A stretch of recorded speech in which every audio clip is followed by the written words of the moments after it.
来看台南客家自治宫4年一届客家香，4月17就要起鼓啊！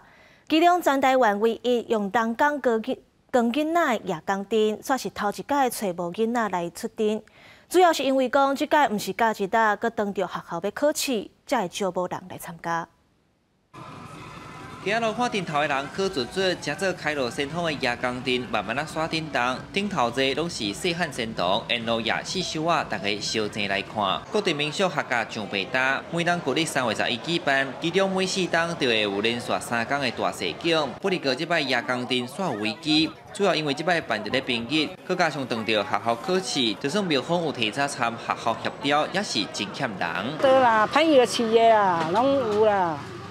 啊，落若较搞怪的啦，啊，人话较咧学囡仔坐勇将啦。做生意，所以我囡仔拢无得参加，无我真正是想要囡仔参加。地方的文化，我感觉袂当失传，爱一直坚持落去安尼。刚好碰到那一段期间，不过我们首先拢已经首先跟他好好协调过小朋友的问题，我们都。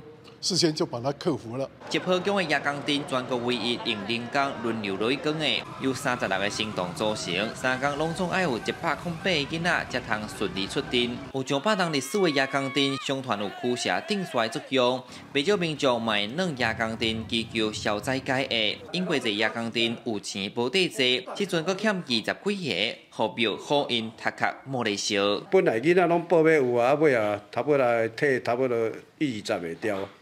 所以人大变较无够人。囡仔5岁至10岁，体重到30公斤以下不管你对一个乡镇，还是对一个月，拢会当来坐啦。不过，这个客家乡唔干那夜光灯真欠人尔，就连一寡文武殿、祭殿嘛，佮拢找无人来参加。庙方讲庙宇顶头加减受到招惊化影响，因只好摒细世界侪囡仔来参加，希望甲这项文化永续传承。记者伫上台南采访报道。